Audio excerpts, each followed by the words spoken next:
Hi, our team name is Limerick Dam Construction Limited, and these are our team members here.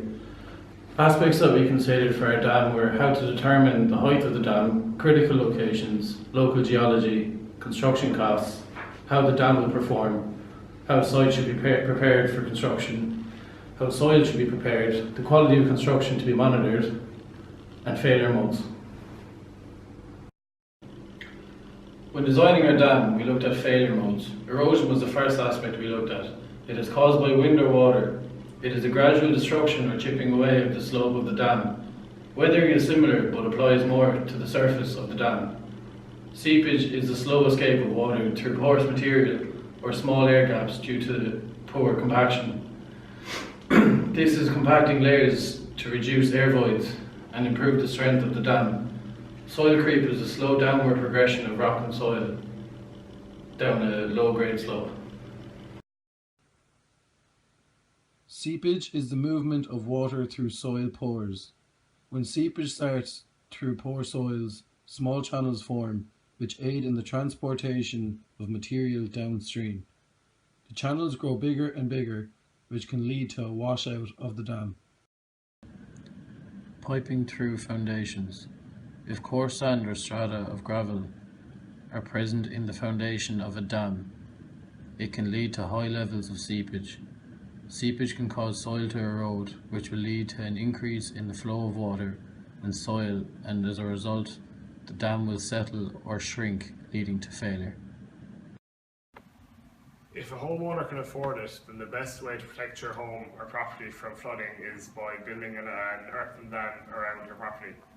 This is what our project is based on, and our design will be explained and illustrated further in the report. Surface water flooding normally occurs where streams, rivers or other drainage channels cannot cope with the amount of water that is flowing into them during periods of higher than normal rainfall, and the water breaks the banks. Whilst constructing a dam, it is of vital importance that constant quality control is undertaken to ensure that the dam will meet its requirements. Constant experiments and tests should be undertaken during construction to make sure standards are kept to a maximum. It is also very important that each layer is compacted correctly, and that after construction the dam is tested and maintained as frequently as standards require to prevent failure at any stage in the future. Cost was a huge aspect in our design. Keeping it low was also a key point. We need a civil engineer. We calculate this would be €30 per hour. We need an excavator driver. We found out this would be €23 an hour. We found we needed a 13-ton digger. This would cost $160 a day. We needed a 10-ton roller to compact our dam. This would be €100 a day. And we also needed a 9-ton dumper. This would be €70 a day.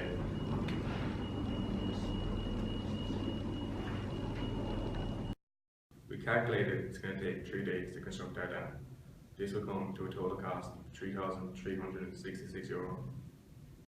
Once our dam is completed, it needs to be maintained and inspected on a regular basis. Monthly checks should be carried out to check for any flaws. Such flaws will be animal burrows. We will need to fill these in once we have made sure there's no animals inside. After any storms, we should check for damage. If we find any damage, we will need to be prepared for any floods. The grass and hedging we plant will need to be maintained regularly to keep it looking neat and tidy. For our site in the labs, we conducted 4 different tests. The first test we conducted was the sieve analysis test. This was to find the particle size of our soil. The second test we did was a cone penetration test. This was to find the liquid limit of our soil. The third test we did was the Proctor test. This was to find the optimum moisture content within our soil. And the fourth test we conducted was the constant head test. This is to find the permeability in our soil.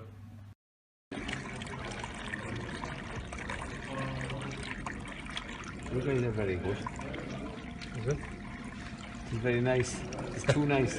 Okay.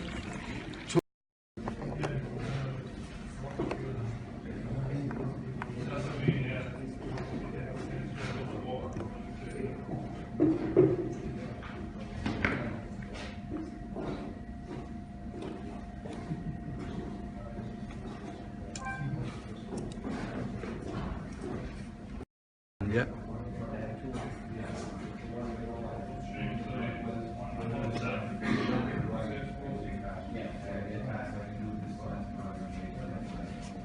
second experiment. You get a video clip of that there.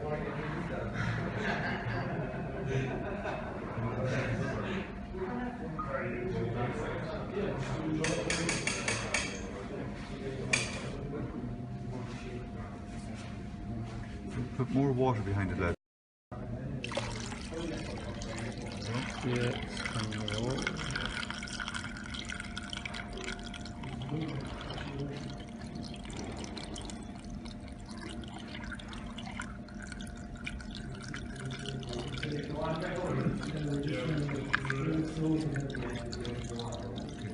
Don't overtop it now, just leave it at that.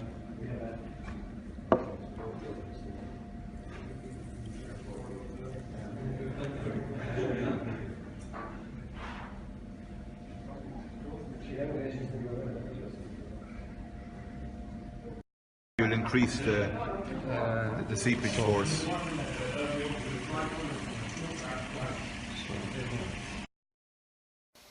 The Proctor test is to test the soil, determining the optimal moisture content of the soil for construction.